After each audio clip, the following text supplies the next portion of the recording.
అధ్యక్షురాలు అర్జున రెడ్డి, పిసిసి అధ్యక్షులు బుల్లిబాబు గారు, పిసిసి జనరల్ సెక్రటరీ శాంతకుమారి ఆదేశాల మేరకు పార్లమెంట్ ప్రతిపక్ష నాయకులు ఇందిరాగాంధీ మనవడు గౌరవ రాహుల్ గాంధీ గారి పైన ఈడీ, బీజేపీ, సిబిఐ అక్రమ కేసులను బనాయించడం చాలా దుర్మార్గమని, ఈరోజు అక్రమంగా పెట్టిన కేసుని ఎత్తి చేయాలనేసి అరకు నియోజకవర్గం కాంగ్రెస్ పార్టీ నిరసన కార్యక్రమం తెలియజేయడం జరుగుతుంది.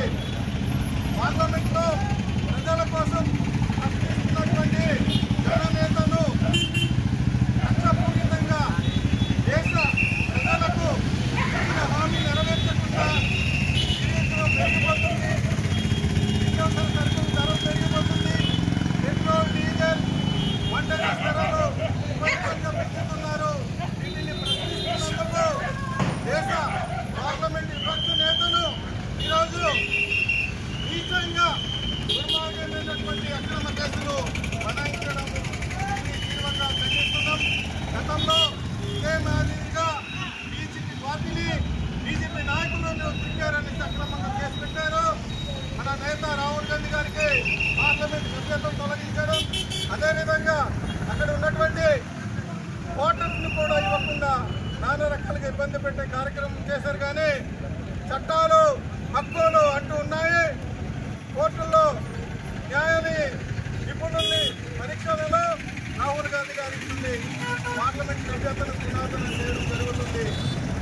బీజేపీ ఒక నిరంకుశ పాలనలో ఈరోజు దేశ నిరుద్యోగం పెరిగిపోయింది. అవన్నీ ప్రశ్నిస్తుంటే రాహుల్ గాంధీ వారి పైన అక్రమ కేసులు బనాయిస్తున్నారు.